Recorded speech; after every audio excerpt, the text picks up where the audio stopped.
This is WTF Nation Radio.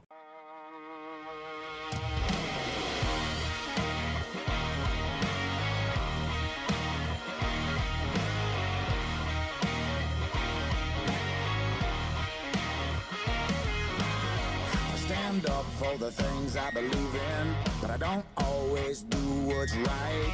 I'm the only hell my mama ever raised, but hell my mama tried. I am the last of a dying breed. There ain't many souls left like me. I'm a man of my word, that's a guarantee. I'm the last of a dying breed.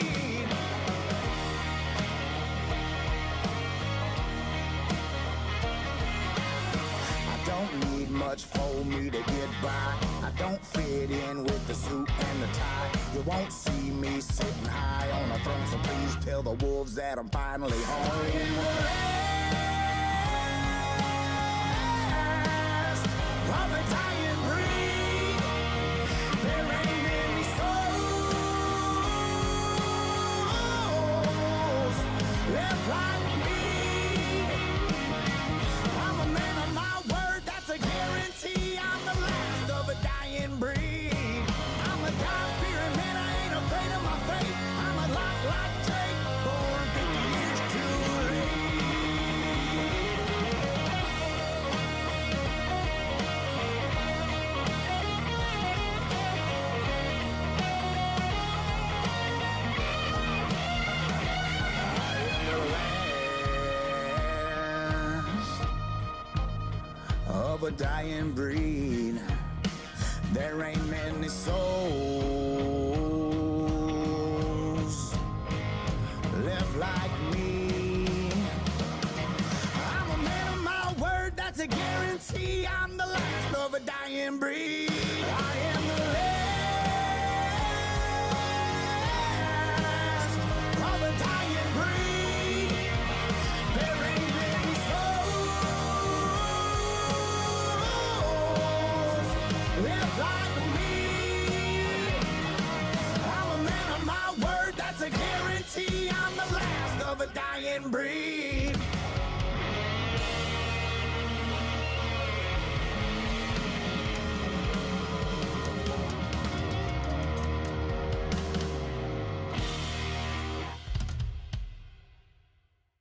WTF Nation Radio. WTF Nation Radio.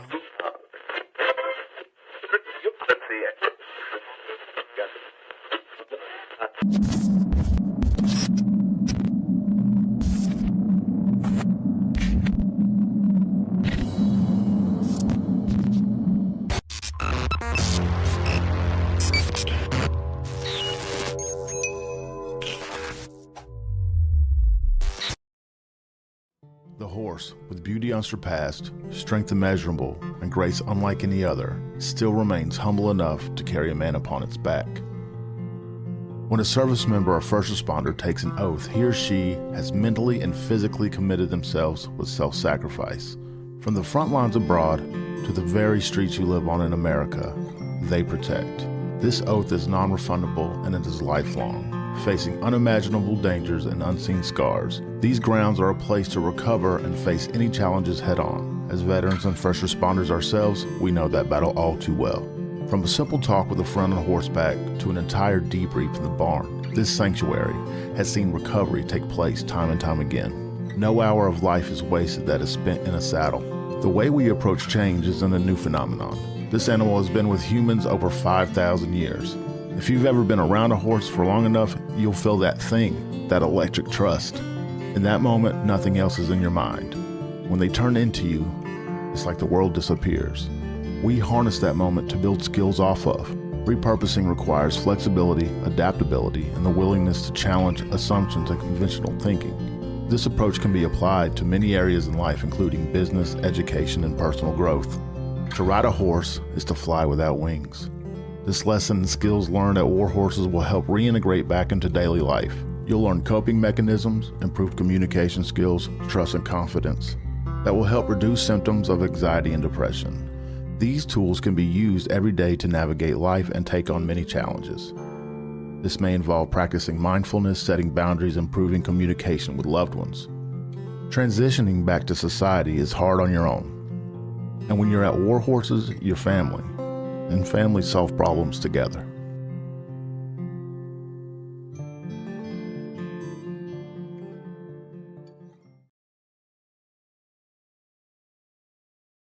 Everything stated on WTF Nation Radio is to be considered the opinion of the person that stated it, and not an official representation of WTF Nation Radio or U.S. Army WTF Moments. Price does not include tax, title, or license. Some assembly required. Each item sold separately. Batteries not included. Objects in mirror are closer than they appear. If conditions persist, contact a physician. Individual results may vary. Keep out of the reach of children. Avoid prolonged exposure to direct sunlight. Keep in a cool, dark place. And please enjoy the show. Shots. I can feel this in my ears. What is happening? The voice of U.S. Army, WTF Moments. This is WTF Nation Radio.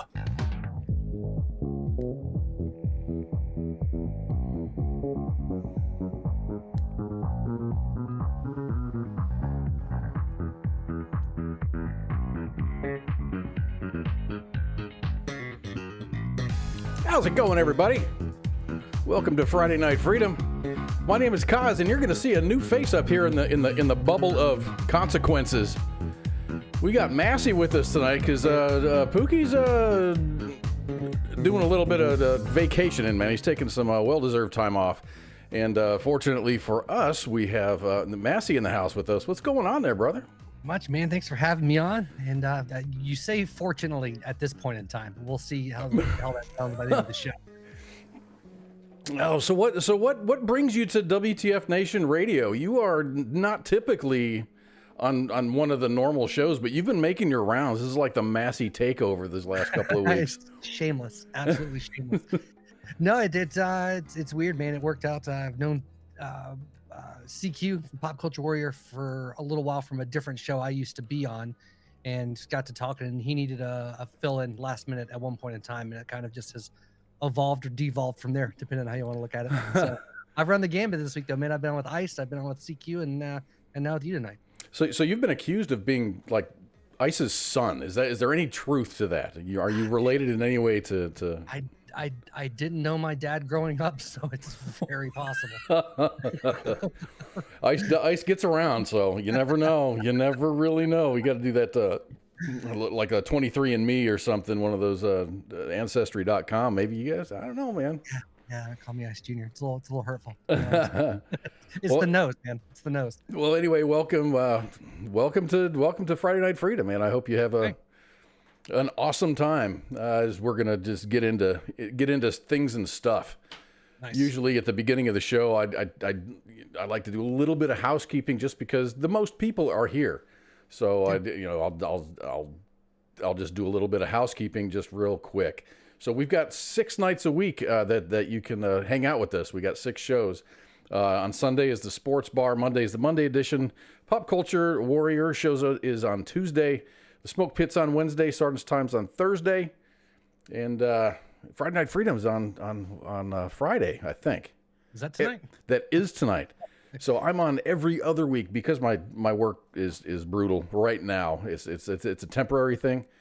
It's not going to be like this all the time, but I've been doing every other week shows. So whenever I have a Friday off is when I do my shows, because I don't get home until like just after our testing time is from 7 a.m. to 7 p.m.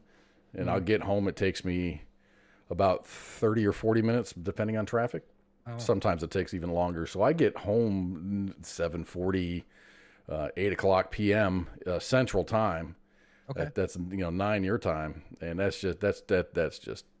Yeah, I mean, I still have to eat, decompress a little bit, and it's just not a good time for me to do a show on those times when I'm doing that. So every other week is what you get.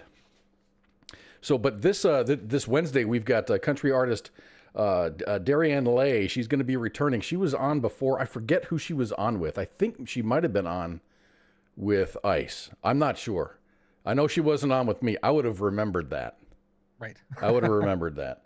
So she's going to be returning to WTF Nation Radio on Wednesday on the Smoke Pit to discuss what she's been up to since she was on as a guest last year. And we're going to be talking about her single called 10,000 Miles, which is a song that she has dedicated to our armed forces. So that's awesome. I always like having guests on that are just America, support the troops. That's pretty awesome. So that's the only guest that we have this week. Pop Culture Warrior is going to be taking a 2-week hiatus. I think he's got a bunch. His schedule is pretty packed. Yeah. So I think he's doing conventions or something like that. So he's going to be eat while broadcasting. Come on, D-Max. I think didn't Minx try that once? Because you would get off of work late or start the show late, and she'd be like eating nachos while trying to broadcast. That doesn't go well. You don't want to hear me. That's just not good. It's like eating while you're talking on the phone. That's just nasty. Oh, it's the worst. Oh. No, Musa, I'm not a Terminator. I actually do eat.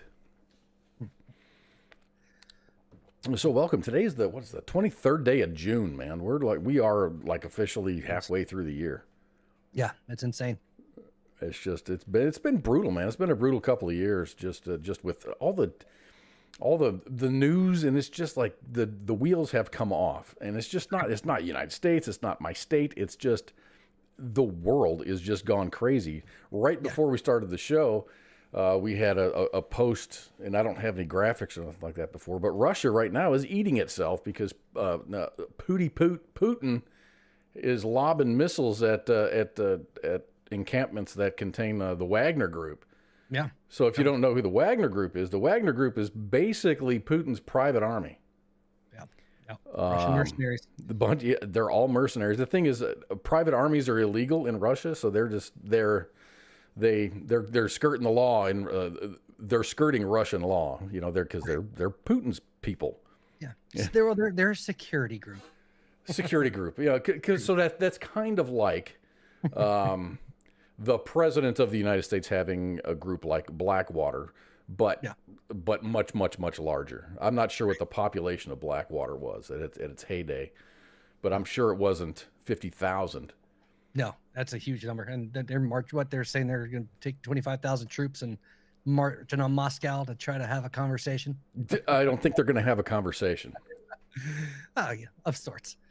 But I followed just a little bit. Like I caught some headlines on the back and forth, and it's insane how quickly that's ramped. Yeah, I mean, it's just been, I don't know, a couple of hours, I think. Yeah. Old. The news is a couple of hours old, and Wagner, the leader of the Wagner Group, is just like, he's like, nah. There's going to be merciless retaliation or something like that. Yeah. So now Moscow's on lockdown. Yeah, it's a Wild West, man. The whole world is burning down, I think, in one way or another. There's always something going on. Is there anywhere that's normal right now? I mean, Europe's not normal. No.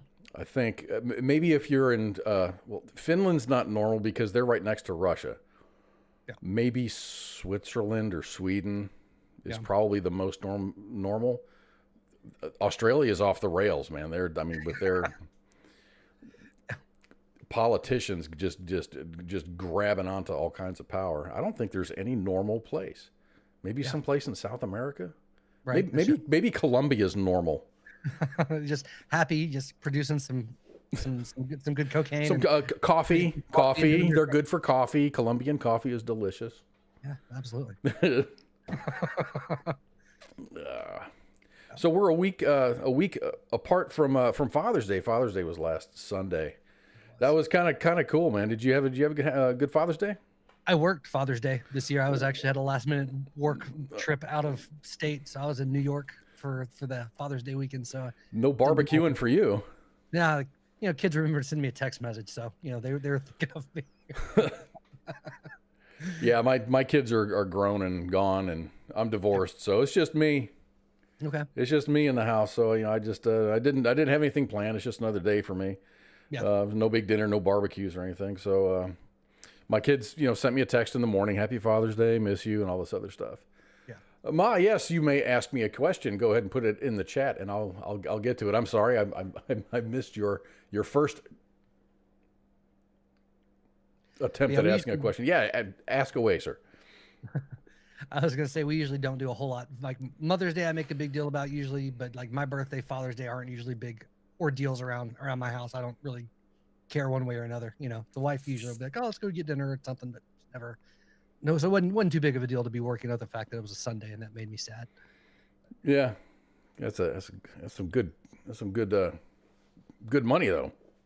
Yeah, you get that OT. If it was only OT, it would have been magical.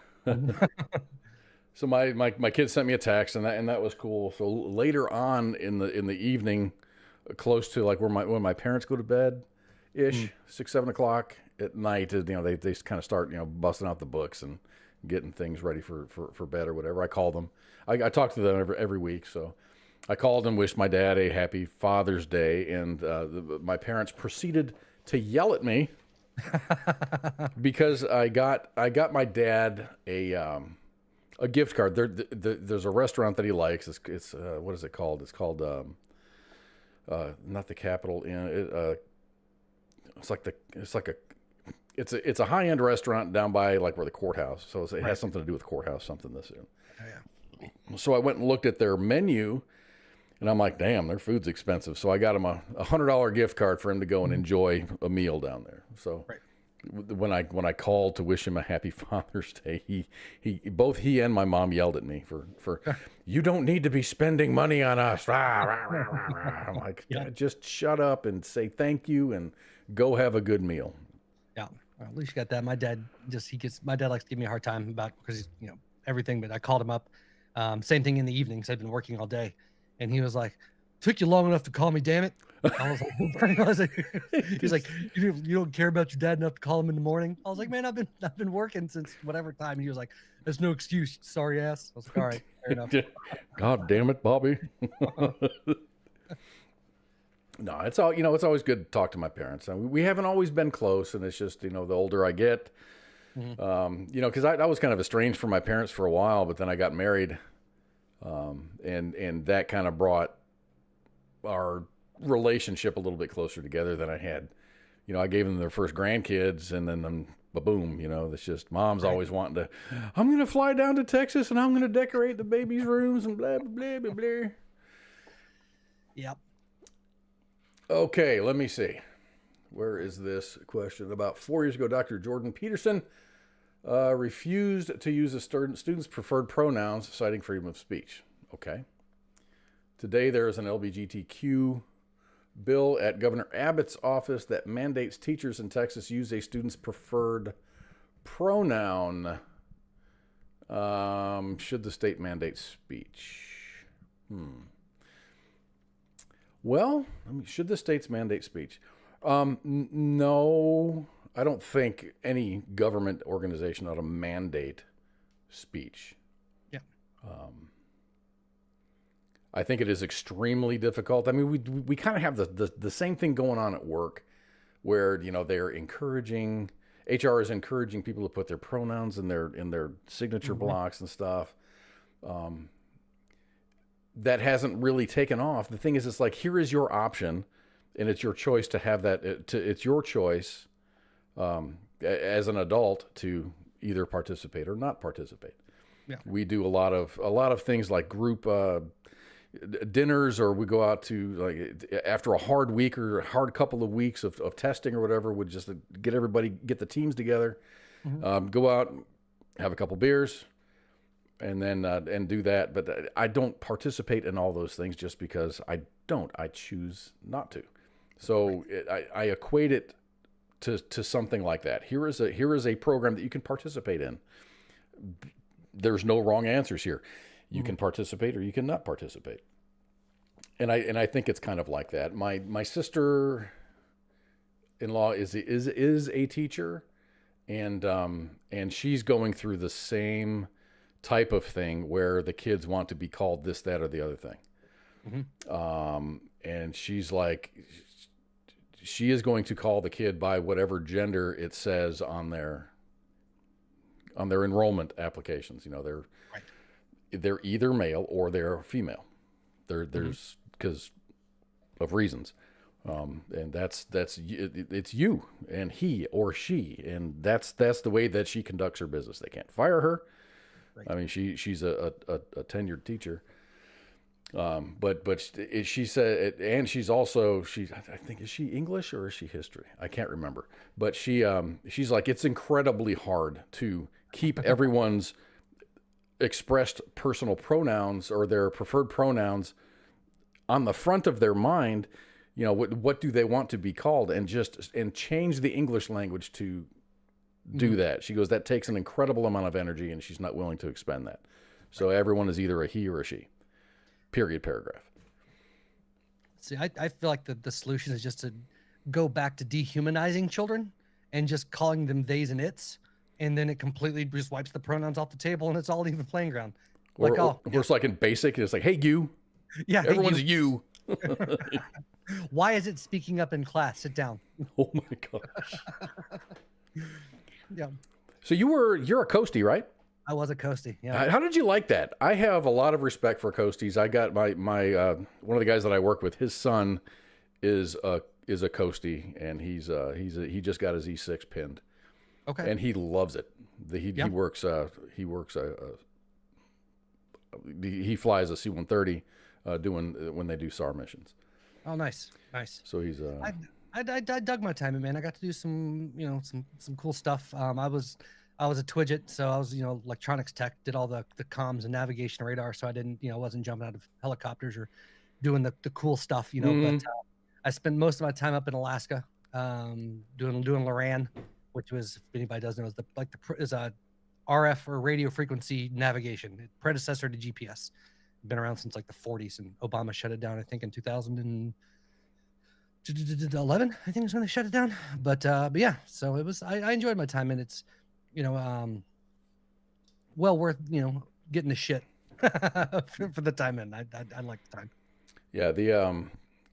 If anybody doesn't know, I think the Coast Guard has the highest, instances of very highly educated individuals. There's more master's degrees in the Coast Guard than anywhere else. Yeah. People are in the Coast Guard because they want to be. It's just they're holding professional degrees, and they're being in the Coast Guard doing boat stuff or plane stuff or whatever. I don't know what you would do on land. Yeah, Coast Guard is communication, stuff like that. Coast Guard is really inhospitable to humans, man. There's no housing, there's no barracks. There's just, you go. He was in Victoria for a while.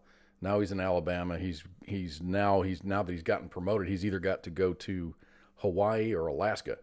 Yep.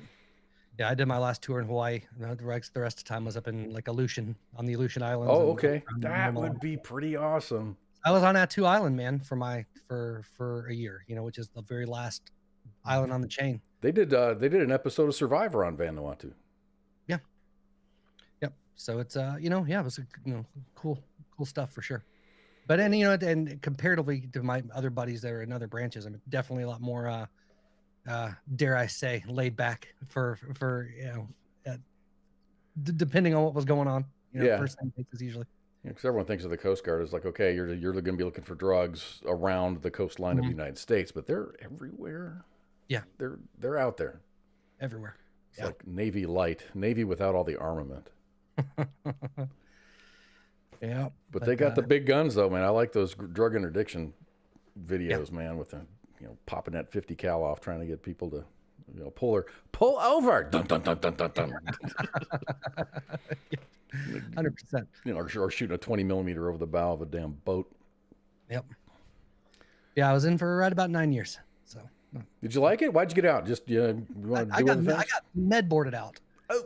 I'd actually just decided to stay. I was coming up. My reenlistment was coming up, and I was like, yeah, I might as well go ahead and long haul as right at 9. And they're like, yeah, no, just kidding. You gotta, you gotta go. And then I was locked in rate for close to 2 years while they med boarded me. It was a train wreck. Yeah.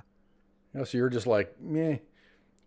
And you're kind of with a bunch of shitbags too. I mean, I'm just going to call them shitbags, just for malingerers or You're kind of grouped together, or you grouped together with people that are getting processed out for one reason or another. Either they did something illegal, or they're medical, or... I stayed at my unit the whole time. Oh, cool. I just got put on, yeah, so I was at that point, I was in Hawaii, and so it was at a communications at NC Tams, which is the big naval communication facility in the middle of in the middle of the island. And so I just worked there, did office work. I really couldn't do much else. That wasn't allowed to get too engaged with the normal day to day. But I basically played, secretary for for a year and a half while I was getting processed out. So Ma's asking, have you seen the Guardian movie? I think Guardian, is that the Kevin Costner? Kevin Costner and that guy. That guy. Yeah, Demi Moore's ex-husband again. The kid. Not Bruce Willis, Ashton Kutcher. Yeah, there you go. Okay, I couldn't think. Yeah, I did. That I've seen that a few times. That's a good movie.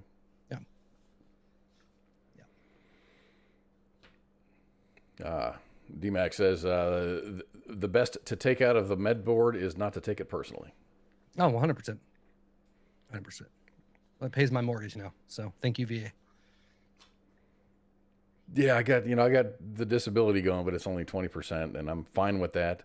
Yeah. And there's people, I always get approached, and it's always like emails and things like that. It's just like, you deserve more. Here's how to, contact this organization, and we will get you more. I'm like, I think what I've got is fair. And Same. Yeah. I'm not going to make shit up or say this or that just to get, 40%. Yeah. Yeah. I got 70 when I got med boarded out. Well, at first, it's funny. That's the only time I did appeal when I first got my rating, only because they give you your packet with your write-up explanation, all that stuff. And the criteria that they had me at 50% was verbatim out of the book for the next one up. And I was like, what are you guys doing? Like, but if you say this, then it needs to be this. Like, I'm fine with either. And they just did a review and bumped it up. But or it's like, if you put an Oxford comma in this section over here, or in this sentence over here, that'll up me to 70. So yeah, 100%. So, but so it works out. That's cool. I mean, I'm not saying that I couldn't get more. It's just, I'm happy. And the thing is, I went, and it wasn't until I started listening to WTF Nation Radio that I knew, or that I found out that, I had been out for a long time. I got out in 96. I started listening to this station right when it launched, which was only 6-7 years ago. And that's when I realized that I can still file for disability. Yeah. So I did, and it took a while. It took probably 9 months or a year. But I followed the instructions, and everything was great. It was just like I was like a first time go. There was nothing was kicked back. I never went and talked to an advocate. We talked to the station. I think we talked to not the VFW. It might have been a VFW, and they're just like, yeah, just put us down as your advocate, and we'll look at the information, make sure all your stuff is right. So I think I did.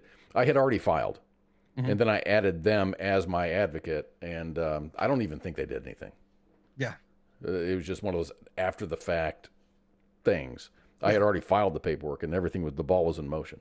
Everything was good. Yeah. Yeah. So that's anyway. I'm happy with it. Yeah, 100%. But I'm not going to go and try to flat feet or sleep apnea or balding or whatever else. Yeah. Well, I look at, because most of everything, you work hard, you can tie everything together, right? But yeah, I'm the same. Like, yeah, I've got other health stuff, but nothing that I would say with any honesty is connected to anything that happened while I was in the service. It's just part of passing 40, shit starts coming up. So shit start falling off after 40, man. Yeah. So I don't want, so I'm like, okay, I'm not going to start tacking things onto the disability just because I'm getting older and I took shitty care of myself when I was younger. But I do like the fact that once you're rated, even if you're rated at 0, if you're rated at 0, that is a rating, and it can be increased. Yep. So having those things that I had put down on my sheet, a lot of that stuff other than all the bone breaks and plates and shit in my body. They rated me at 0, but I know that's something. If something starts to go south later on, right, it can get reviewed. So yeah, 100%, absolutely. So that's cool. So if anybody's out there kind of twiddling their thumbs about filing for disability, or even doing not an upgrade, or maybe a reevaluation, just to kind of see where you're at, man, just go and do it. I mean, the answer is always no unless you ask. So absolutely, yeah. So go ahead and do that. It always makes me nervous when they want to do a re-eval, because they do them periodically, or at least they have with me, like every couple, 2 to 4 years. And I don't know why, but I'm always like, I hope you bastards don't try to be like, you're way better now. I'm like, no, I'm not. Like, oh no, you're totally better. You're fine. Let's go ahead and let that percentage a little bit. Like, God, shit. Yeah, I got the scars are still on my body and the plates are still in my arm, so I'm not gonna get better, whatever. Right. So. I don't want to have to keep up appearances. Like, yes, my back really does hurt. It doesn't hurt today, but right. Yeah, I don't want to do that. Yeah. So what's up with the sub? That's been like dominating the news the last week. Yeah. That's oh man, I followed the story somewhat. I have been mesmerized by public response, at least on social media, to it. Has just been absolutely just insane to me, like the level of disdain for just general human life. Well, it's just like, they're just rich people, so who gives a shit? Yeah Really? I mean dude, the tickets were $250,000 a piece. Yeah, $250,000 a piece. Woo. That's that's okay. Yeah, I saw something earlier. This lady was saying, it's like almost a modern era of, like, instead of pitchforks and torches, they got hashtags and video clips, of people basically just going after the rich. You're like, fuck these guys. Yeah, I saw another a meme, because that's how Americans deal with things is through memes. There was a meme that had it had Zuckerberg, it had Elon Musk, and dude from Amazon. What's his name? Jeff Bezos. Jeffrey Bezos, yeah. And somebody else, and they're just like, hey, can these guys take a trip down to the Titanic too? I'm like, man, that's just, it sucks. There was a lot of memes out there, and it's just, some of them, it's one of those things where you look at them and you're like, ooh, that's fucked up, but that's funny. Yeah. And then Jesus is back behind you going, dude, you're going to hell. You're going to hell if you laugh at that one. Don't laugh at that one. Yeah. Oh, they've been absolutely brutal. It's been amazing to me. I don't know. It's so weird. And so much outcry, like, well, you can't be that rich and be a good person. I'm like, okay, maybe not, but I guarantee you, if you had a chance, I'd become a super villain for $1 billion. Like, I don't care. Sure. I'm not gonna pretend otherwise. But the amount of I don't know. It's just like the response has been fascinating to me. It's the first time I can remember any type of big tragedy of any kind like that, where people are actively celebrating openly, about it. It's crazy. I mean, it was ridiculous, the whole concept. I mean, when you read into it and go into the, when they were building it and all this stuff ahead of time, it's insane that they went at all. Like, it's so ridiculous. But the response has been equally so. So everything started last Sunday. They were supposed to launch earlier than that. I think they were supposed to launch Friday, but weather was bad, so they kind of pushed it off a little bit. So Sunday at 8 a.m., the submersible started.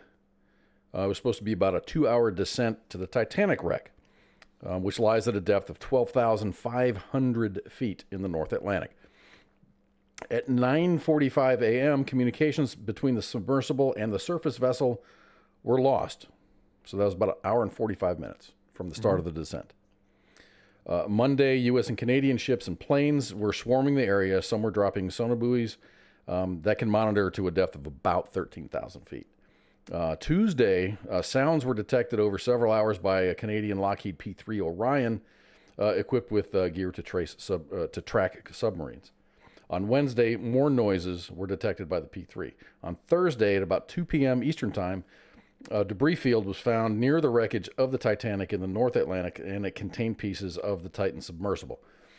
So with these noises that they were detecting, it is later determined that they were just other ships that were in the area. Right. They had nothing to do with the Titan submersible. Yeah. So after all was said and done, these details are coming out, and I think over the weeks, you're going to see more and more details about, timeline type stuff. Yeah. So on Sunday, go ahead. I was say the conspiracies have already started flying. Oh, I know. Too. I know. Yeah. They're like, no, it really didn't sink. So on Sunday, the day of the launch, the U.S. Navy acoustic system detected an anomaly. And that was likely when the fatal implosion happened. Yeah. It was a huge broadband wave, and the source of the noise, but the source of the noise could not be specifically pinpointed. So the search and recovery mission continued. They went through the motions. They weren't told to stop, so they didn't stop. So the Coast Guard never stopped. The Navy never stopped. The Canadian Navy never. They just kept on. So some of the safety concerns that were brought up. Now, this is where I'm just like, screw this. If I ever had cajillions of dollars and had an opportunity to do this, the answer is going to be no. Right. So there was a Discovery Channel explorer named Joshua Gates. He refused the reported $250,000 seat on the Titan submersible because of safety concerns, just concerns of all this stuff. According to recent reports, a thrill seeker who had planned to join billionaire Hamish Harding on the ill-fated Titanic submersible withdrew from the expedition due to concerns about its safety standards. Chris Brown, this is another guy, age 61, had initially committed to the voyage by paying his deposit, but he grew apprehensive about the technology and materials employed by the Ocean Gate, as revealed by the Sun, which I think is a rag from the UK, right? I think so.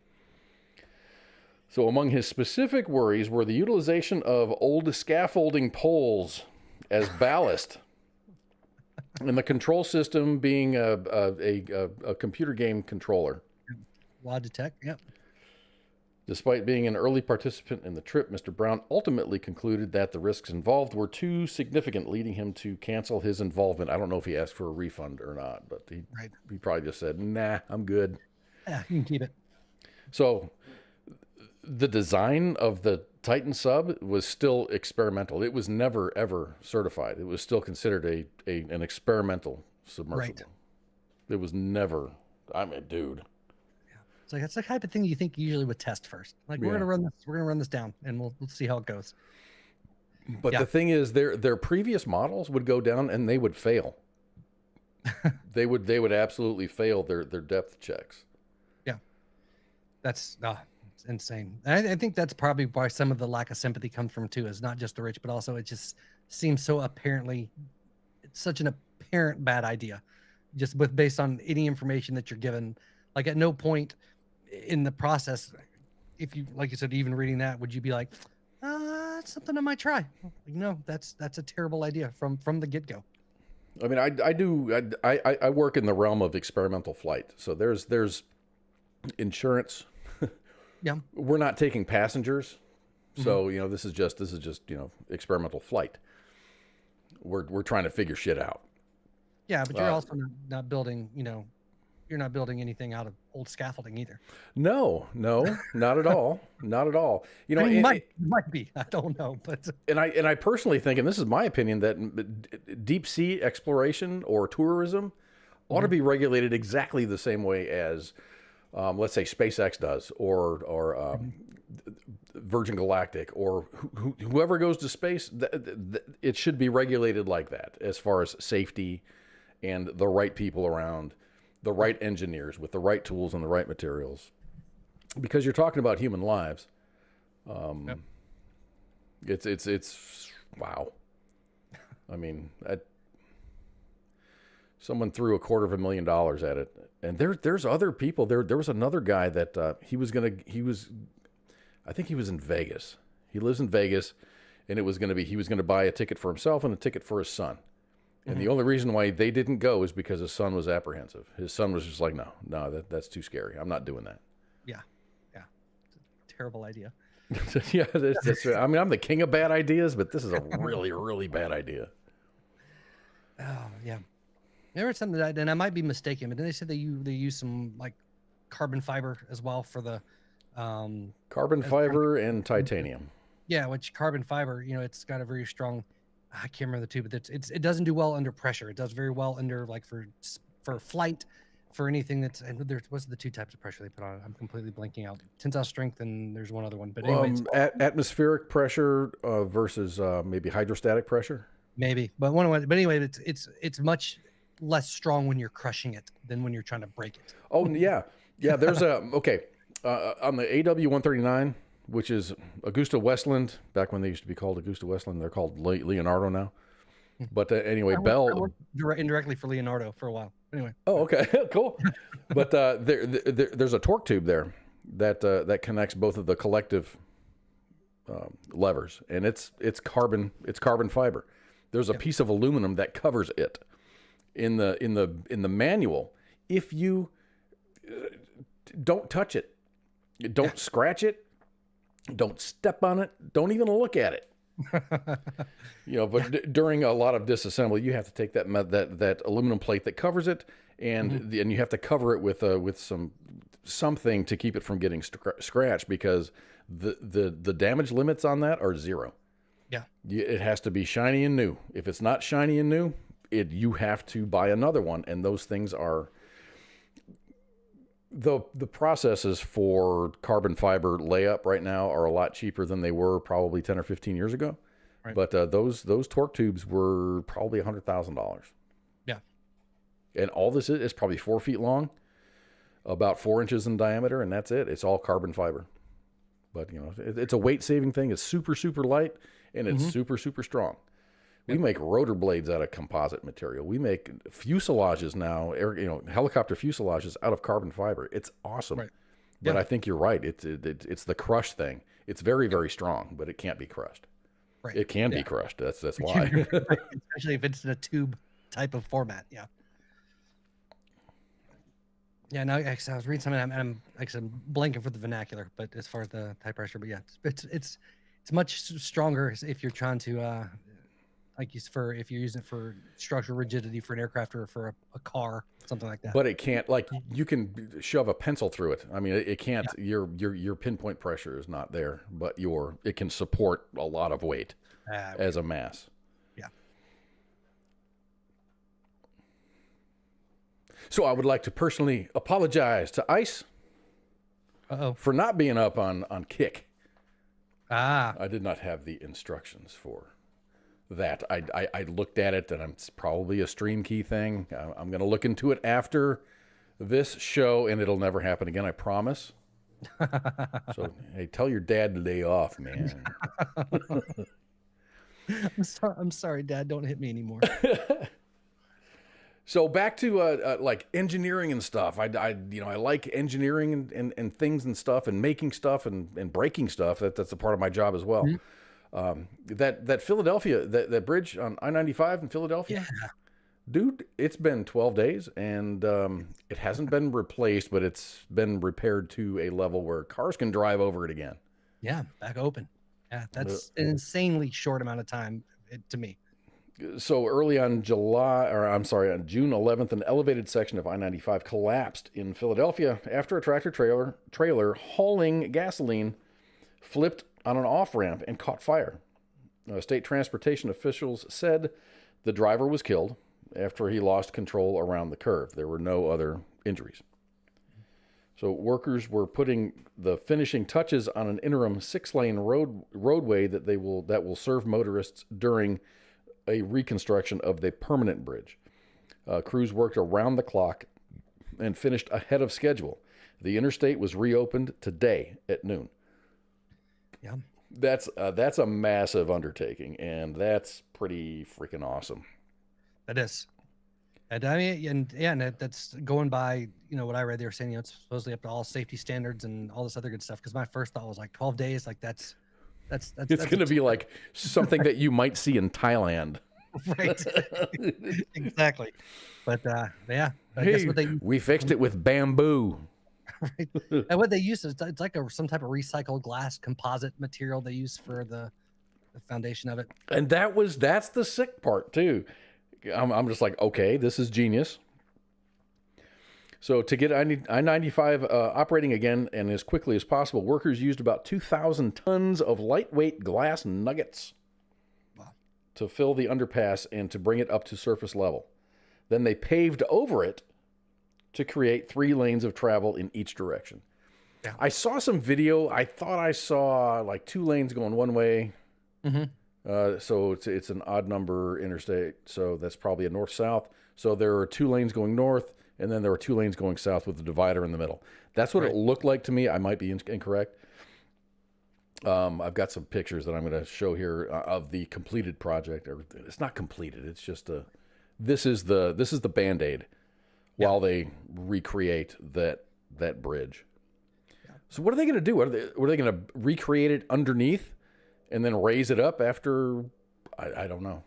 Yeah, because it looks like they went on the inside, because you can see in some of the pictures, look like the outside 2 lanes are still collapsed, I guess, where they had. Yes. Expanded. Yeah, but I don't know if they're going to continue building up with the same materials, and they just got, those lanes are going to become permanent lanes and part of the rest of the structure. Like I don't know, like, or I'd like to know what the conversations were like. Like, is this intended to be part of the final, or is this just literally slapping a Band-Aid to get traffic moving through there?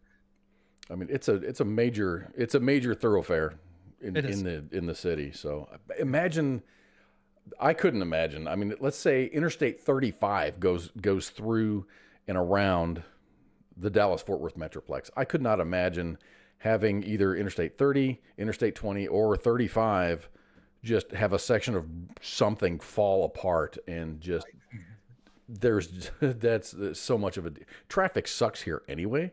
Yeah. And it's just getting worse because a lot of folks are moving into the Metroplex.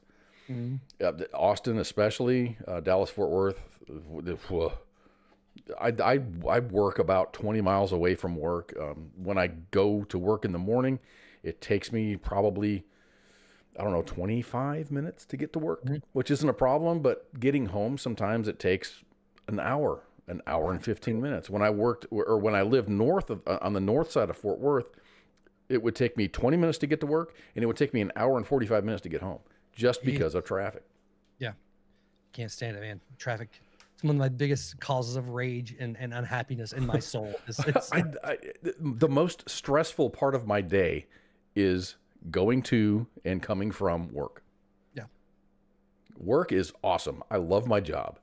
But there can be deadlines and bosses screaming and pilots complaining, and that's awesome. But dude, to get in the car and to sit in traffic, coming home or going to work just sucks. It's a beatdown, and I couldn't imagine living in a super. I mean, Dallas-Fort Worth isn't small, isn't a small area, but I couldn't imagine being like in DC or in Philly or in New York. Yeah, it'd be awful. At least California. I think California's got like some of the worst traffic. Yeah, LA is pretty rough. Honolulu is pretty terrible, actually, traffic-wise. But you got one road in, one road out. Interstate goes. Yeah, I couldn't imagine being in DC. I lived around Baltimore for a while, and I dreaded like 495. Any time I had to go into anywhere in the area was just a nightmare. So, yeah, I couldn't imagine, especially the day of. Like there had to have been people that were just on the road for the day. When did it happen? Did it happen in the morning? I don't know when it happened. So this says early on June 11th. So it was an AM type thing. Yeah. Tanker went around a corner, lost his shit. Driver died. I don't know if he died because of the crash or if he died because of the fire. Yeah. But like at some point, right, that's going to back up, and the people that are nearest it are going to have to turn around, on the interstate to get back the other direction and get off on an exit. I mean, that's with so many people in Philly as it is. That would be just pure insanity. And I've driven in Philly one time. I think everyone is an asshole. That's got to be. You have to have an asshole stamp on your driver license before you actually get the keys to the car. That was a prerequisite to being in Pennsylvania in general, especially Philadelphia. So the Philly bridge is up, but at the end, and this is what I thought was really, really cool, and it was inventive, it was ingenious, it was genius. Was it genius? I don't know if it was genius. I think it was innovative. Okay. Innovative is a really good term. So with rain threatening to delay the reopening, and yesterday I was reading an article going, and the mayor's going, dude, we got rain coming. We don't know if it's going to be open. Our target is to have it reopened, but if it rains, we can't really do this. So they're, praying for no rain. Mm-hmm. But with the rain threatening the delay of the reopening, a truck-mounted jet dryer normally used to keep moisture off the track at the Pocono Raceway was brought in to keep the fresh asphalt dry enough for the lanes to be painted and for the road to be opened. So nice. I thought that was pretty cool. Whoever thought of that is a genius. Yeah, that's somebody that needs some recognition. Bonus. Yeah. Bonus for sure. So that's cool. And this is Philadelphia. This is Pennsylvania. So that's Union country. So I think they're going to be, touting the unions are strong. Yeah. But I think, union or not, I think they just got a bunch of employees that were, they had a mission and they fucking accomplished it. And that's great. I think it's awesome. Yeah, 100%. And not only that, man, the overtime some of those guys probably got, oh man, they got some sweet paychecks for the last 12 days. Right? So here's a picture of the completed Band-Aid. So you got the extreme outside is still a blank, but yeah. But there you go, man. That's it looks like 1, 2, 3 going north and 3 going south. Absolutely. Yeah.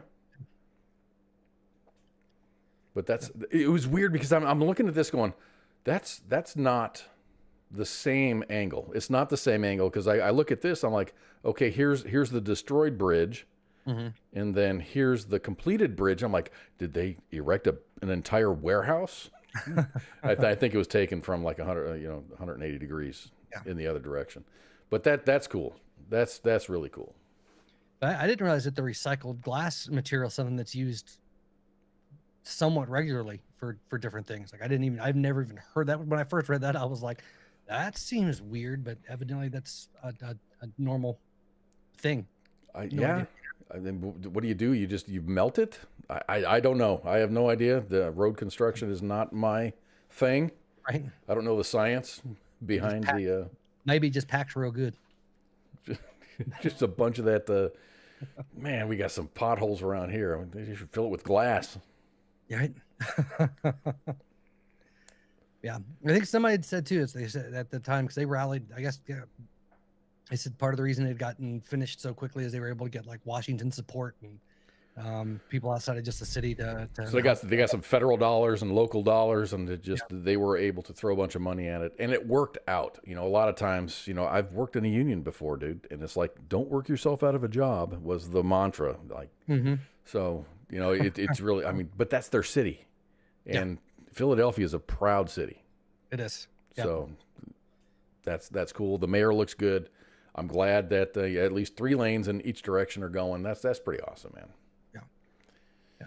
I feel like that city pride is something you get a lot more of in the Northeast than you do anywhere else. You get like you get in the South, and then like in Texas, which isn't really the South. It's whatever, but there's a lot of state pride, right? Like I'm from Tennessee, I'm from Alabama, I'm whatever. But when you get up north, it's like no, I'm Boston, I'm Philly. I'm New York. It becomes a lot more of a localized type of pride in those areas. I feel like I don't hear too many people being like, "Yeah, man, I'm from fucking Nashville. Suck it."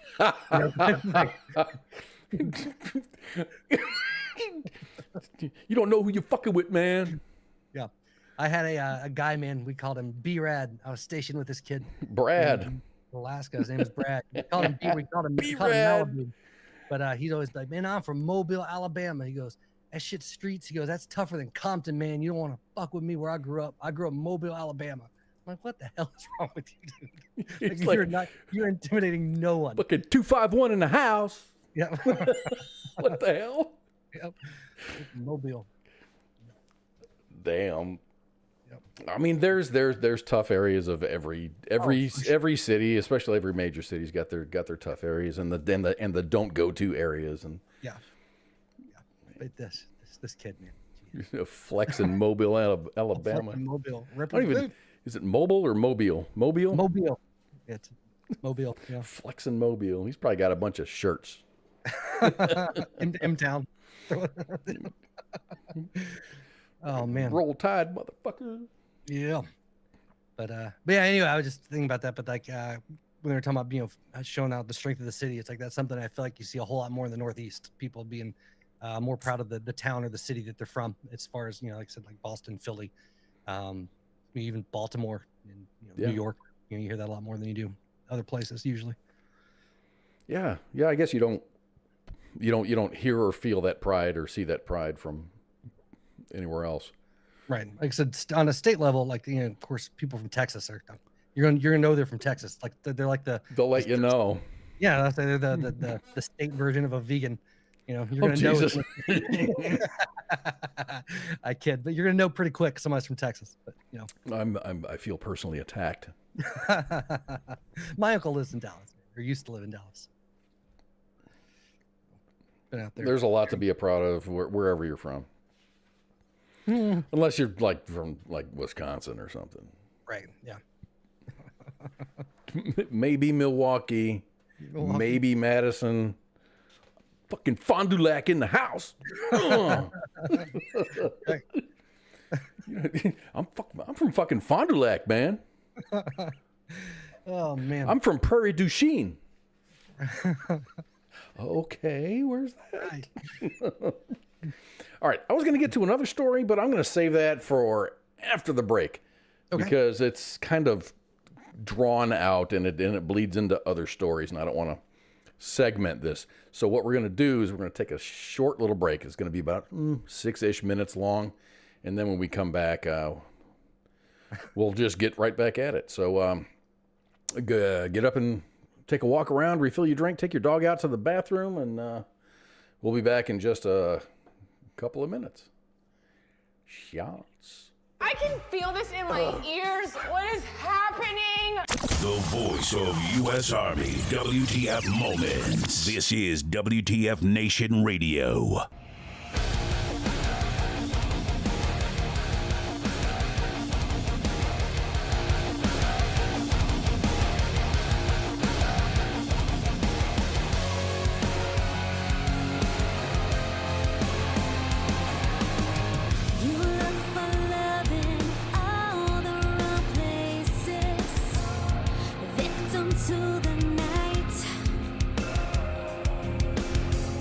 Search for a piece.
WTF Nation Radio.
This is WTF Nation Radio.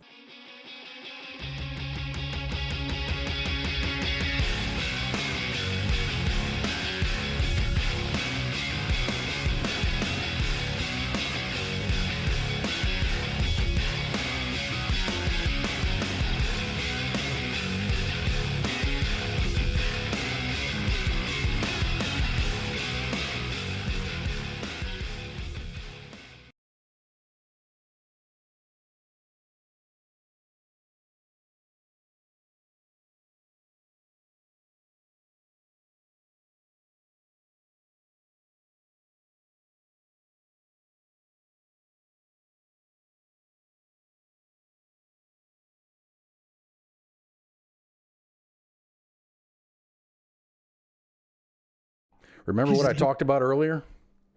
About unmuting? Yeah. Yeah, I did it. Oh, nice. Nice. So sweet. So anyway, thank you for coming back, everybody. My name is Kaz, and up there is Massey, and this is WTF Nation Radio's presentation of Friday Night Freedom. Glad you came back. We're here for the duration. We've got some stories to share with you. And so I just want to let you guys know, go to kick.com and sign up for an account, and then follow our pages. Each individual show is going to have their own Kick page. It's just another broadcasting stream that we're working with. It's in beta, but things seem to be working out okay. I just need to figure out how to completely. My page has been created, but I don't know how to make it live, to make it active. It's probably a stream key thing. We're going to figure it out. Our technical gurus on staff are going to help me out. You can absolutely blame me for any technical difficulties you have. That's what CQ does. That's the standard. But I'm the man with the buttons, so there's no reason why you would be anywhere responsible for me and my finger in that button. That's fair. But maybe I'm so distractingly beautiful. It's that beard. I think it's the beard. So let's talk about aliens. Not like illegal aliens, but just like, like the little green type. My favorite kind. This last week, I think about a week or 10 days, the last week or 10 days, there's just been these, oh my God, an alien landed in my backyard. Yeah. If you ever saw some of the footage coming out of Las Vegas was where it started. When it started with Area 51, but I mean, you know what I'm talking about. Absolutely. So in Las Vegas, there was a sighting. I guess a week or so, there was a big story about an alleged UFO sighting in Las Vegas. The video, which is available online everywhere, and I couldn't find a usable copy of that, just because it was the police officer's body cam, and the news agencies there, the news stations there, got a hold of that body cam footage, and then they're like talking over it. So it was really distracting. So I didn't get any of the video just because it was horrible. Yeah. So the video, which is available online, the video is from a police officer's body cam, and it shows something falling from the sky in a brilliant green glow. Yeah. I wish I could find the raw video, but I couldn't. But to me, it looked like a meteorite. Yeah, that's what they're saying, meteorite. So all the videos I found belong to news organizations, and I've already talked about this. So here's the best audio that I can find. This is the most respectful audio that I could find. So I'll respectful is kind of, it's just it's a concise thing. So here you go. Police in Las Vegas found themselves in the middle of a UFO mystery last month after an out-of-this-world 911 call. They're like 9 foot, 10 foot tall. They look like aliens to us. Big eyes. They have big eyes. A family called police on May 1st saying something had crashed in their backyard. They also said they saw large, non-human creatures roaming around the crash site. As far-fetched as it might sound, officers took the case and the call very seriously after a mysterious sighting of their own. Like a big creature. A big creature? Yeah, like around 10 feet tall. Because I'm not going to BS you guys. One of my partners said they saw something fall out of the sky too, so that's why I'm kind of curious. Did you see anything land in your backyard? Or? Well, after nothing unusual was found during a brief search of the yard, officers closed the case, labeling it unfounded. The American. So that was it. So that was a really good, concise report on what happened. Somebody a citizen saw something. A police officer who was doing I think he was doing a traffic stop in another part of town, captured all that stuff on his body cam. Yeah. So that's pretty cool. But what happened afterwards, a day after the call, a surveillance structure was erected by the house. And everybody was wondering, like, where did that come from? So the devices belong to Homeland Security. A Las Vegas Metropolitan Police Department media spokesman rejected that Homeland Security Department even existed in Las Vegas. So everyone's like, okay, whatever. It's like, oh, it was swamp gas. Right. Whatever. No one believes that. Weather balloon. So a quick look at the Las Vegas Police Department website clearly states that they absolutely do have a Homeland office there. Right. Regardless, on Wednesdays, NASA's planetary defense officer released a statement. So I saw that news headline and I'm like, that's like the most badass sounding job title ever. Yeah, 100%. Yeah, that's the card you want. What does your dad do? He's like there for career day at elementary school with Sarah, You know, here's my dad. He's the planetary defense officer. So anyway, Lindley Johnson, who was the planetary defense officer for NASA, said that the green fireball spotted last month was probably a very bright meteor, which was less than a meter wide. He also rejected the suggestion that something had landed from the meteor in Las Vegas. He added that it would have been several miles away from the city at the time that it was spotted. So nothing from the meteor landed in anyone's backyard in Vegas. But these people are like, oh, we're seeing something. It's 10 feet tall. And this is the picture that they took of, like, so it looks like some construction equipment. Yeah. And they're apparently that red circle there is a 10-foot tall alien. I don't get it. Yeah. I mean, don't get me wrong. No, there are very few people that want aliens to be real more than I do. Like it's something deep down in my heart of hearts I want to exist. But I think it would be awesome. I'd crack some beers with them, man. Just, here, here's have some. I'd make them some barbecue and drink some beers and stuff. They'd either stay or they'd leave. Yeah, they're gonna stay and take all our engineering jobs. Or we could learn from them, and then they can go away. No, I don't know, man. I get fascinated whenever any type of stories come up with aliens or the UFOs or the tracking, and it's funny how quickly it subsides in the media a lot. Like, with the Pentagon confirming, it was last year, about confirming was it last year or year before last? It was last year. They actually officially said yes. Yes, we've seen unidentified, whatever. They had some of their unidentified aerial phenomena. Yeah, UAPs. Yeah, but still, and I'm like, and everybody just kind of let it go. I'm like, okay, cool, thanks, guys. And then that was it. I'm like, fascinated by this. I want to know more. But the thing is, we're so fucked as a society. Mm-hmm. I mean, aliens would be like, oh, cool. I think everyone would be like, yeah, okay, this is great. Yeah, I don't know. I don't know. I think there's a big core though. It would upend everything. Like it would upend whole belief systems. I mean, there'd be some. There would be questioning of religious, God made man in his own image type of things, which a lot of religious structures abide by. Yeah, there'd be some Jesus Olympics. That's for sure. Jesus Olympics. Gotta make it fit, man. Gotta make it fit. But I don't know, man. I don't know. It fascinates me. And again, I've always joked with my buddies, like, I'm not a conspiracy nut by any stretch of imagination, but I am one that if some crazy conspiracy turned out to be true, I'd be like, okay, makes sense. I get it. I can accept it. I can make up my own mind. Yeah, exactly. Yeah. Like, Area 51 happened to be an actual, they've had bodies that hold 9 type of thing. Like, it wouldn't surprise me if they did. Wouldn't surprise me if they didn't. But I'd be like, oh, okay. Cool. Well, the thing is, after, I mean, that was what, 50s, 40s? Yeah. 50s? So after, I mean, all this stuff is going to be declassified, in like 2050. Mm-hmm. It'll be like, oh, hell yeah. And then you got someone like, what the hell was that alien movie? It was in Vegas, wasn't it? Not Ralph. Oh my gosh, I can't think of it. It's like one of my. It's on a list of my favorite alien movies. Okay. Where you get a couple of guys that come over from the UK that want to go to this comic book convention. Paul, that's it.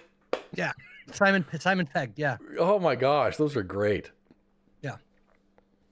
Yeah.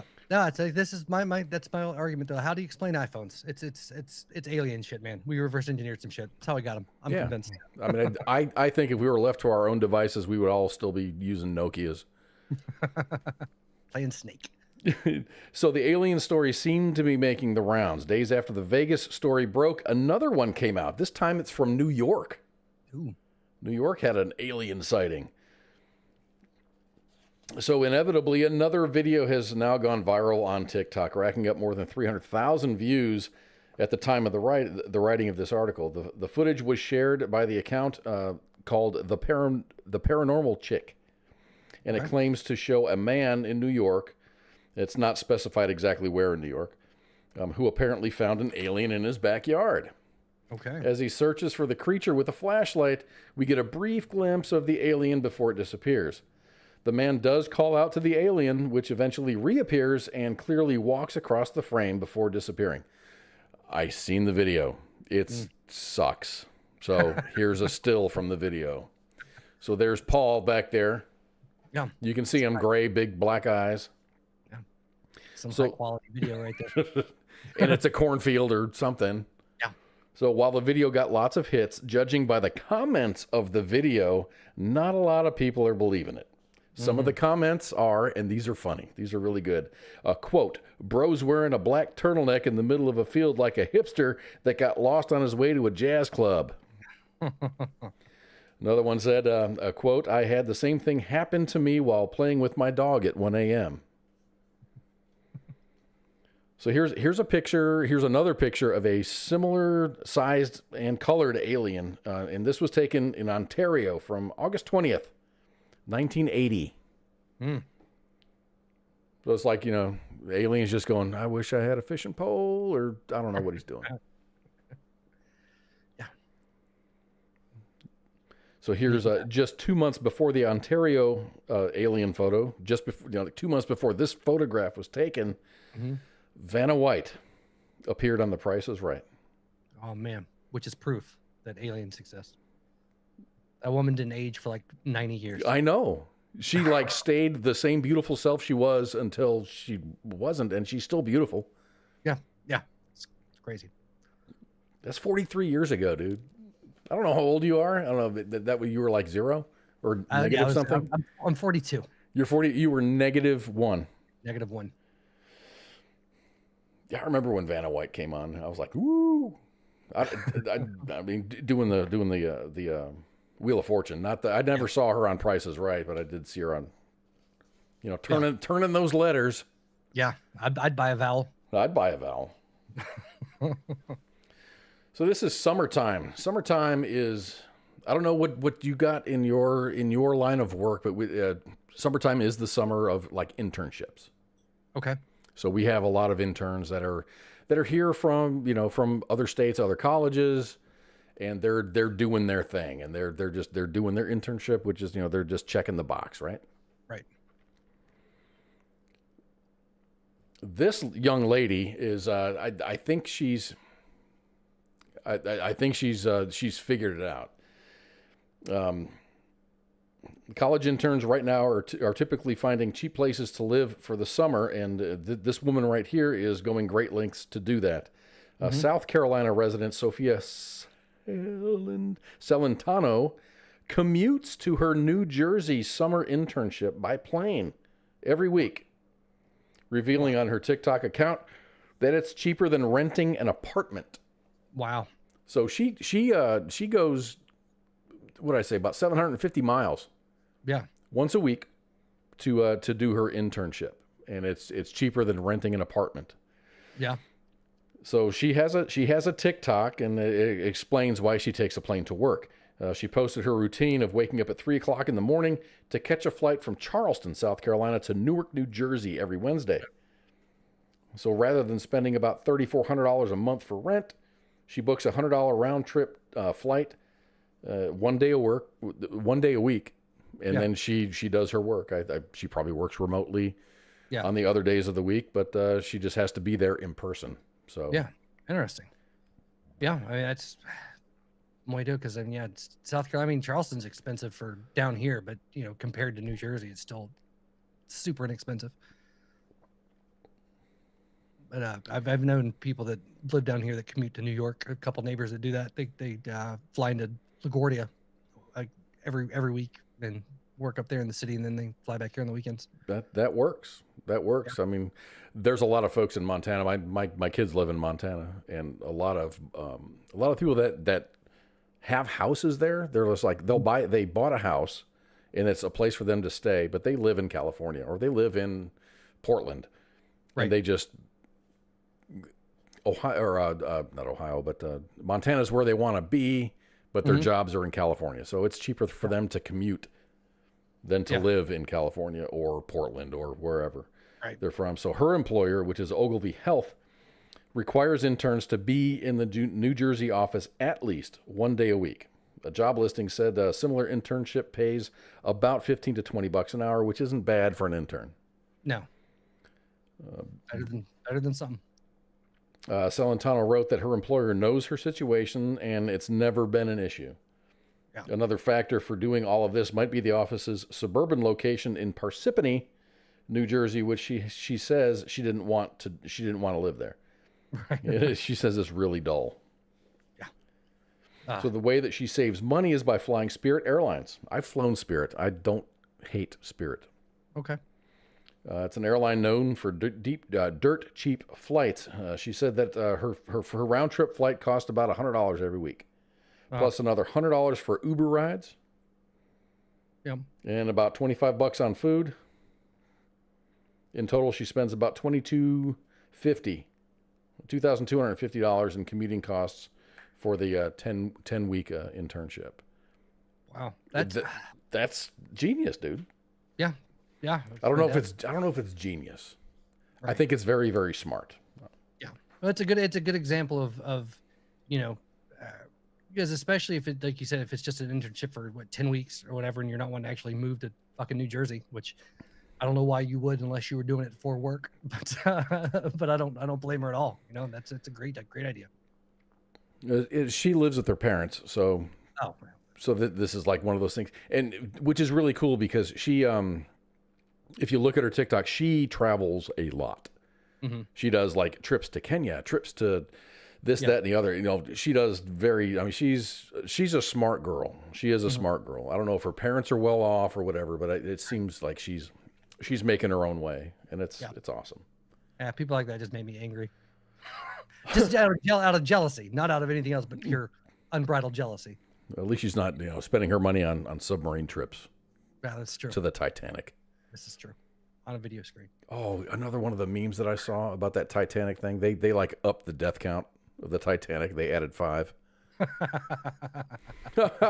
This guy's, her carbon footprint must be insane. Yeah. Wow. Oh, that's funny. But yeah, I'm always, especially young people that and this is the best time to do it, but that are able just to travel and to go and do it. I'm just like, I made so many bad decisions when I was younger. I should have traveled more. I always thought that when I get older, I'll be able to travel then. But now I think the modus operandi is to do your college, even take a gap year. Take a gap year, do a bunch of traveling. Yeah. But a lot of the folks that I work with, our culture has changed at work a lot. Mm-hmm. And so we have all of our engineers now aren't the old grumpy fuckers.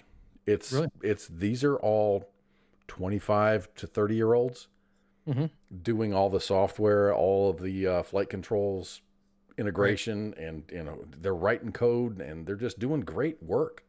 Yeah. All the old fuckers are like me are just kind of like maybe like hardware support. Like if something breaks, let me know. Right. I got you. You guys go do your thing. Yeah. These are smart kids, and so that I guess the thing is now to travel when you're young, so you can enjoy it. Go to Ibiza or go to, do your traveling now when you're young, and then work. Yeah, for sure. Families and all these guys are not, and ladies. I work with ladies too. They're not married. They're not dating. They're career oriented. Right. So they're getting all their stuff done now. It's definitely a lot easier, man. You start throwing kids and family into the mix and taking care of that. Man. Yeah, and nothing against kids. I love both of my kids. But man, it's just that really takes. I've never spent more time in dance classes. It's just. Exactly. Yeah, it's like any type of PTO I take, it's for some kid shit. Like I don't think I've gone anywhere to do something, for time off for me, since the kids were before they were born. Because like you said, everything revolves around them at that point in time. As far as time off and getting time away, I have never lived really close to my close to the parents. You know what I mean? Like to have built-in babysitters. Oh, so, right. So I think my mom and dad kind of resented. And this is just me putting words in their mouth. Yeah. Since they lived close to both of my brothers who have families, they were always hit on like, hey, I got something going on. Can you come down and watch the kids? Yep. So they moved from Chicago, and then they built a house up in Wisconsin. But still, the requests are there. And my mom and dad are just like, sure, I'll take that 3-hour drive and take your kids to fucking school and shit.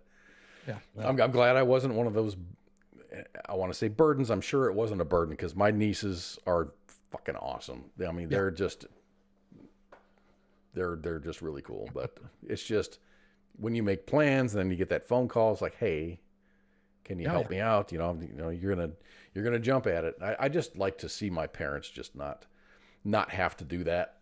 Right, absolutely. Enjoy your retirement years. Do your retirement stuff. My folks live right by my sisters, so they're always got my sister's kids. Yep, all the time. And what's good about that is they have a great relationship. They do, and they said, but they get super stoked whenever, because we live about 6-7 hours away from my parents. So like, my mom came last weekend. She was like, "I'm gonna come get the kids for the week since they're off for summer break." I was like, "Please fucking do." Yes, and fantastic. So yeah. Take them to Cuba. Have you been to Cuba? I have not been to Cuba. Figure maybe you did or something while you were in the guard. I'd like to go to Cuba, but I've not been. I would love to go to Cuba. I would love to go to Cuba and just ride on one of those 57 Chevy taxi cabs. Yeah, for sure. But no, I don't understand. And some people think I'm horrible for this, but like, I hate traveling with my kids. Like if I'm going to, people like, "Oh, just take your kids to vacation." Like, I'm not taking my kids to fucking Italy. It's not going to happen. If I'm going, I'm going to enjoy it. And I'm not going to enjoy it if I got to do other stuff and hear bitching and complaining. And Are they young? Not now. They're 12 and 14 now. They're getting better. They're getting that's good. Yeah, they're getting better. But even now, like I'm just like, I'll take you to do more cool things now because you'll enjoy it. But like, there's like kids that take that, like they're 4-year-olds. Like, "Oh, we're going to Europe with the babies." Like, you guys, you hate yourself.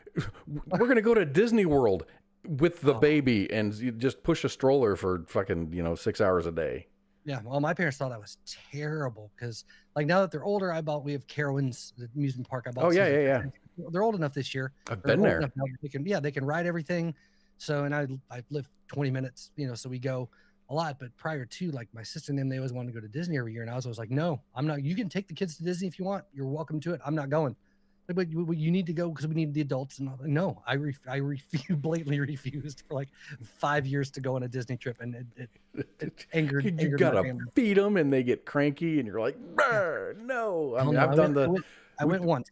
We waited for until they were walking, so they didn't have to have the stroller thing. I think they were like 7 and 5, or maybe 9. Yeah. Or whatever, but it was great. It was a Christmas trip. My parents flew down. My brother-in-law or my brother flew down with his family, and it was really, really cool. Okay. So the kids were self-sufficient enough where they weren't going to be all cranky and stuff. Right. So and there was a lot of like, "Okay, let's have dinner." No, I'm not going to spend $100. Or back then it was like $100 to feed 4 people. Now that would be more like, I don't know, $300 to feed 4 people. Yeah, it's insane. It's like, okay, we're going to sit at the, in the hotel and just like eat a shit pizza. Yeah. Little Caesars, where are you? The kids don't care, right? No, they don't. They're at Disney. Shit. Yeah. So the reason I mentioned Cuba is because who has been to Cuba or who is in Cuba is fucking China. Yeah. So China and Cuba have agreed to terms on a deal that would allow China to establish an electronic eavesdropping base on the island with the purpose of spying on American communications. The deal involves China paying Cuba billions of dollars in exchange for room to build and to operate the facility. It's been reported as a new development, but according to the Associated Press article dated on 10 June of this year, China's spy base has been up and operational since 2019. So there's a little bit of fact kind of mix-ups, but sounds about right. If you look at it, it's basically a revamped Soviet spy site in Beihukal, okay, which is just south of Havana. Heading straight into that good old digital Cold War. The news comes amidst rising tensions between the United States and China. In recent months, China has rejected a meeting between the United States and Chinese military officials and aggressively postured its military forces in the South China Sea leading to confrontations with U.S. deployments in the region, which took out a UAV, and they fly dangerously close to other aircraft and ships. Yep. Just being dicks.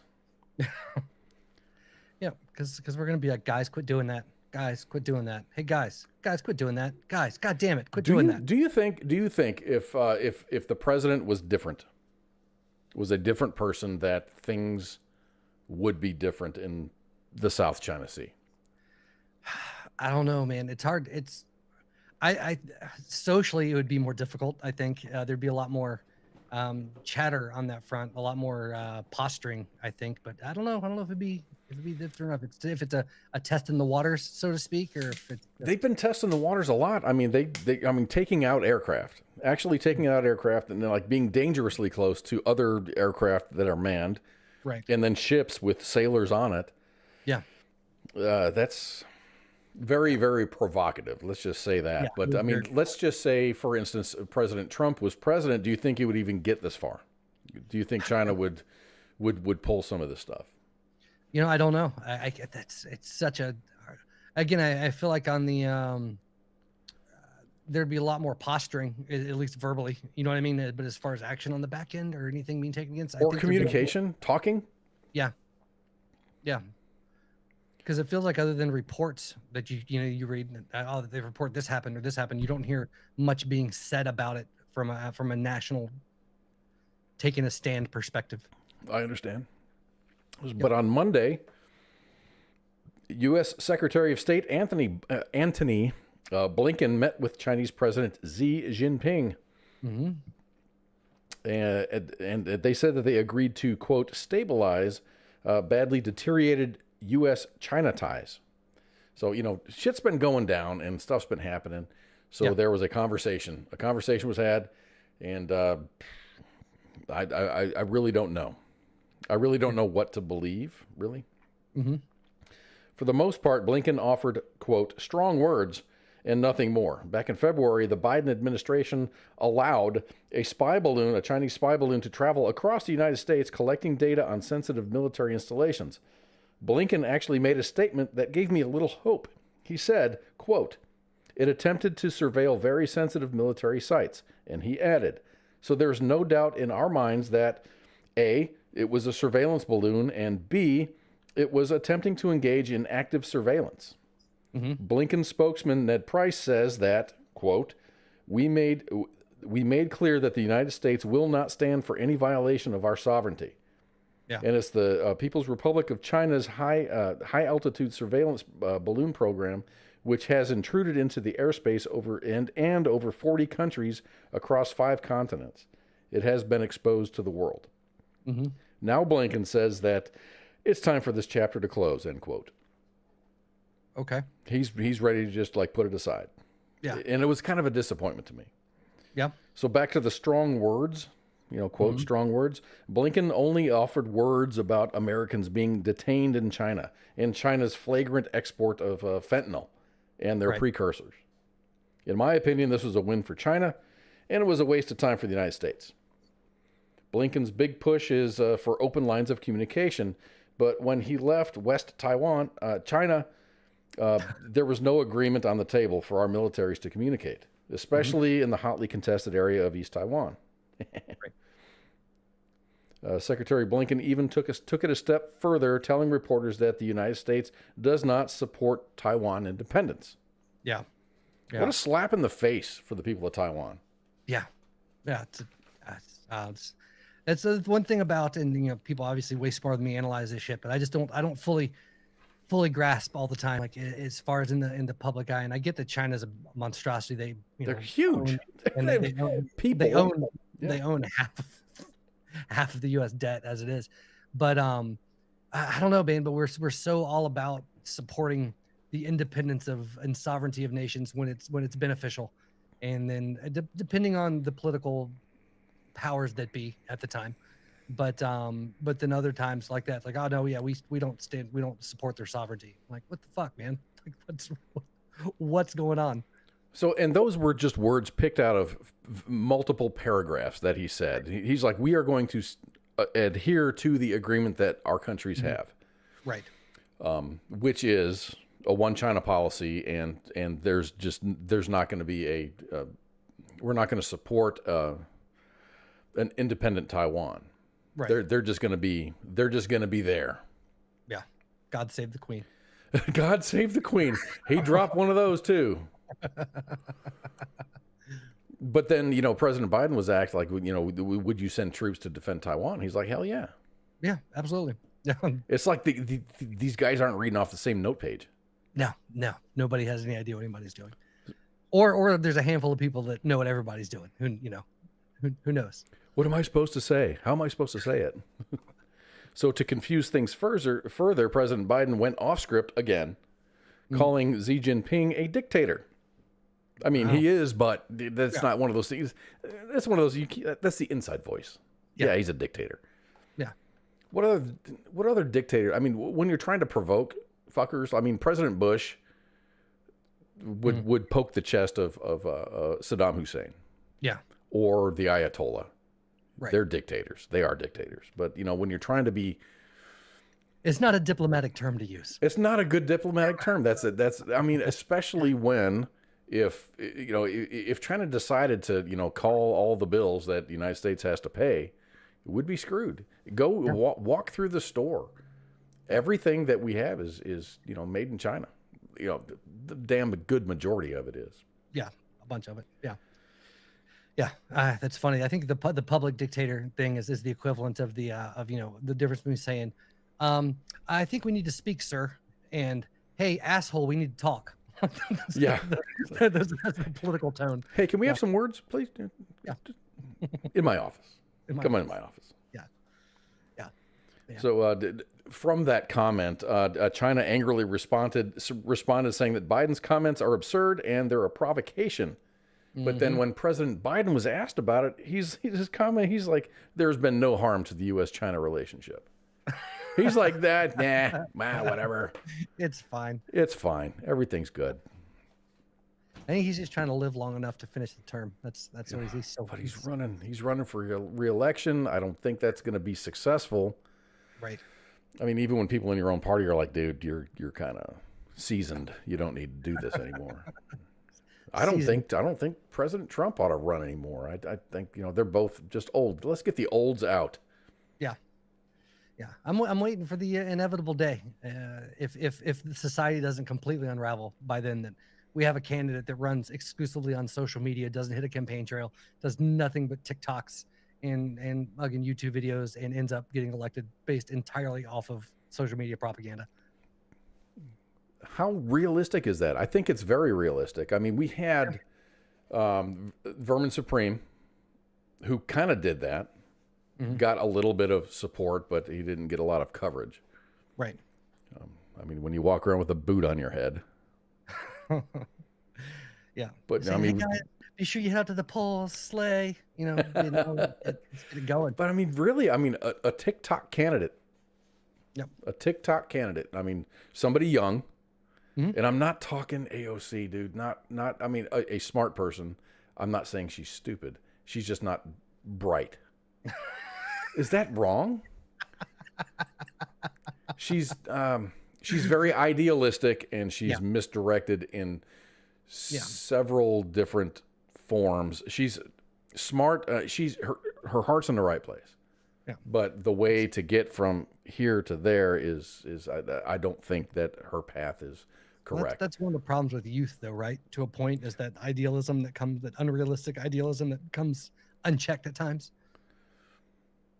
Not that she's that young, but, I mean, she's 35. She is eligible. Yeah. I mean, I think President of the United States has to be 35. Yeah. So she can do it, and I think she's got enough support where she would make a dent at least. Mm-hmm. Yeah, but I think for the foreseeable future, man, we're just stuck with old people running for big federal. I mean, for the executive office. Yeah.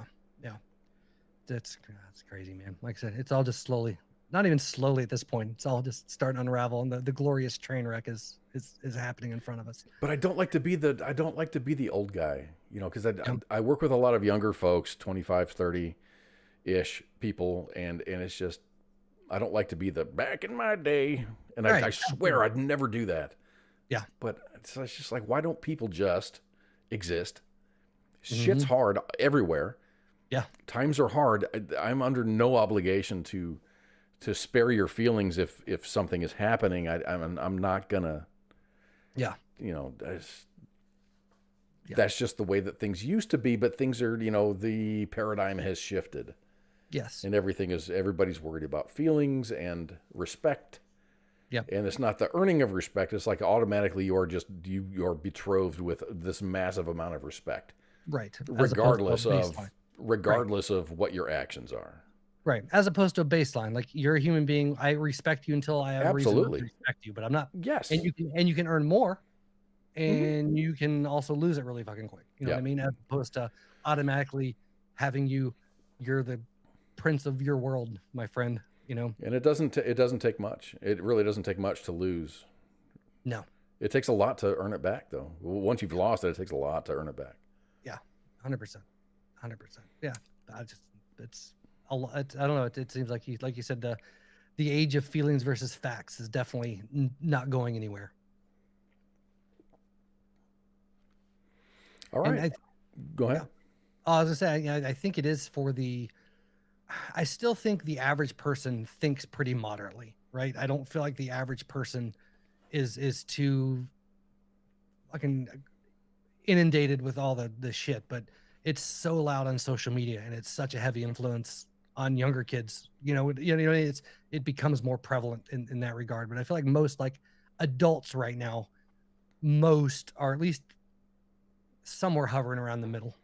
That I talk to, like in real life, not and I think people know what's insane speak and what's rational thought. My youngest daughter actually gave up everything. She had the TikTok, she had the WhatsApp, she had all kinds of Instagrams and you name it. All of a sudden, one day, I didn't see her because I wanted to send her a meme, because that's what I do as a dad, right? And I didn't see her at all. So I sent her a text message. I said, hey, are you okay? First of all, she's like, yeah, I'm fine. I'm like, well, everything's gone. You don't do the Facebooks anymore or the Instagrams or nothing like that. She's like, I'm done with it. Yep. She's 22. Yeah, good for her. She's like, I'm done with it. Yeah. I don't need this in my life anymore. Yeah. It's toxic. It really is. If Facebook and all this other stuff disappeared, and the echo chambers, I think I would be okay. Twitter's. Yeah. I would be okay if it was just all gone and everyone was issued a Nokia phone. And text messaging sucked because it's like 111-222-15555. Yes, sir. Going back to the little T9. Hell yeah. Yeah. All right. Well, I hope we earned your respect, and I think we're gonna get out. Okay. I think we're gonna get out. So don't forget that we've got shows 6 nights a week. Oh my gosh, that's not the one. We got shows 6 nights a week. On Sunday, you can tune into the Sports Bar Mondays. The Monday edition, Pop Culture Warrior, usually comes to you on Tuesdays, but CQ is going to be out for the next 2 weeks, so there's not going to be a show. Smoke Pit is on Wednesday, and this Wednesday we actually do have a guest, and her name is Darianne Lay. She's a country artist, and she's going to be returning to WTF Nation Radio on the Smoke Pit to discuss what she's been up to since she was here last year. And she's going to be talking about her single, 10,000 Miles, which is a song that she has dedicated to the United States Armed Forces. Nice. Thursday is Sergeant's Time. Friday is Friday Night Freedom. I'm not going to be here next week, but I'll be here the week after that. And that's about it. And this is usually when I throw it to Pookie to say, hey, man, you got any parting words for us? Man, my only parting words for tonight is I'm really hoping this fight between Elon Musk and Zuckerberg. I hope it happens. There was an estimate saying that it could, throwing it on pay-per-view, it could garner about $1 billion. Yeah. Well, I just want to see two nerds beat the shit. I just want to see some and I'm not saying that they're sissies. It's just these are two tech nerds going at each other. They don't like each other or whatever. They've accepted the contest. I don't know the physical fitness of Elon Musk. I know that Mark Zuckerberg does do jiu-jitsu, and he doesn't suck. I don't know what kind of belt he is, but he won. He actually entered a contest, and he won 3 out of 5 matches. Yeah. So I don't know. I would just like to see this being a thing where people, like well-known, high-end society people, start calling each other out on Twitter and getting into fist fights. Like I hope. I'm done with that Paul guy, whatever that guy is. Mark Paul. Yeah. But like a Xi Jinping versus Joe Biden in the octagon, right. that could be a thing. If we had a younger president, I think they'd both die. That would be awesome, dude. Yeah, I'm a fan. I'm a fan of these concepts. I like that. Okay, everybody. So stay tuned. Go to kick.com. Sign up. You have to sign up for an account. All of our shows are going to have Kick accounts. So go to kick.com and do that. It's pretty easy. It's not intrusive or nothing like that. Yep. You can sign up for the random emails and stuff or updates. I haven't received anything after I didn't, opt in for all of those stuffs and things. So we are going to be out of here and tune in. Our next show is going to be, since tomorrow's a Donza, we're going to be here on Sunday with the Sports Bar with King Smith and Coach. Nice. It's been a pleasure being with you, and have a great night. We're out. My friend came to the door. She said, well, I was on the phone cooking me and my baby some breakfast. And she said, hey, something wrong. It's popping. I said, what? She said, yeah. I said, no. So the girl come downstairs. She come out her apartment with her baby with no shoes on. I said, oh, girl, it's cold outside. She said, something ain't right. I said, oh, man. She said, oh, man, the building is on fire. I said, no, what? I got my 3 kids and we bounced out. We ain't gonna be in no fire, not today. The voice of U.S. Army, WTF Moments. This is WTF Nation Radio.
This is WTF Nation Radio.